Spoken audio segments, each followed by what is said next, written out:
Hello, welcome to Rough Cut Film Review. This is a review of Monty Python Mostly Live. I saw this in charming Lyme Regis while on holiday, and I had the privilege of paying £15 to see it. As this was a live streaming from the O2, or Millennium Dome as they used to call it, there was lots of hanging around and getting a sore bottom before anything began, and then there were sections of delay. So the whole thing lasted what seemed like 2 weeks. So what we have here is a Monty Python live show, or mostly live show, as some of the clips were pre-recorded from the original series.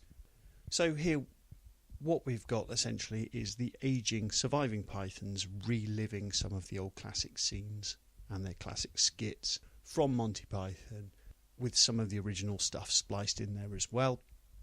Quite rightly, there is a lot of goodwill towards the Pythons, as they genuinely were pioneers in a field that has very few pioneers and an awful lot of people copying them.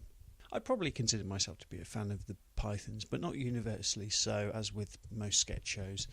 There are bits I really like, bits I'm not so keen on, and you've got to sort of cherry pick what works for you really. And as the live show goes on, that's very much the case here. There's bits I really enjoyed and other bits I was less keen on.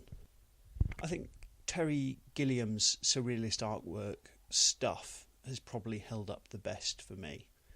It all still looked really good. All the surrealist stuff works really well, and the original skits that they interspliced into it that were, pre-recorded way back when, were really good. I really enjoyed them, particularly the athletes. I also surprisingly enjoyed the numerous dance numbers. In fairness, I think this was something to do with the beautiful dancing ladies, who were very distracting. And the Pythons at times looked a little bit lost in amongst all the razzmatazz on this enormous stage.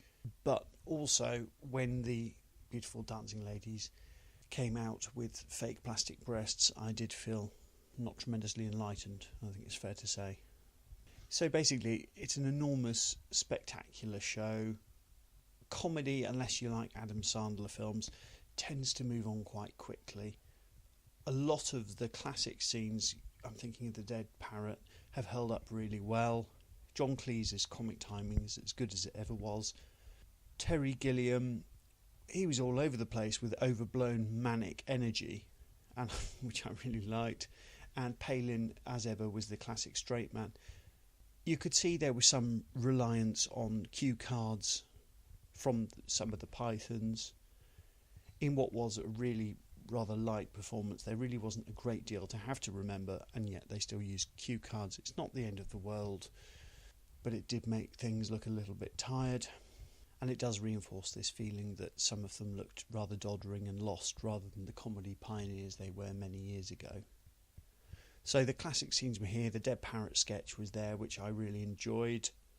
I think it never really ran the risk of becoming a classic. At times it was looking rather shaky, below the surface gloss. It was all, as I said, a bit tired and doddery from the Pythons amongst all this professional razzmatazz. But there was a really good live band, gorgeous dancing ladies, and they just about got away with things, really. It's interesting, actually, if you go back and I'm just thinking of comedy and how it moves on quickly. If you go back and watch your favourite 90s sitcoms, so something along the lines of Game On or Behaving Badly, you'll see how old they look now and how tired they look. It still might be funny in places, but things really do move on quickly. The Pythons really have been a huge inspiration, and it's difficult to overstate their importance in terms of comedy and pop culture in general.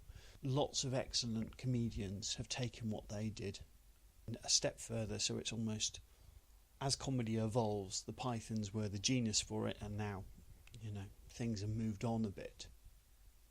And the Pythons' influence is far deeper than a one-off extravaganza that they just about get away with.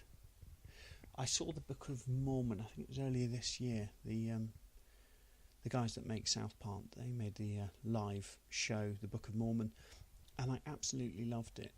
And because things have moved on, I'd rather be watching something that's really clever, really current, like that was massively influenced by the Pythons, rather than going back and watching the Pythons now. It's not to say I didn't enjoy it, I really did, but it's showing its age, with all due respect. Kind regards, Christopher Thomas.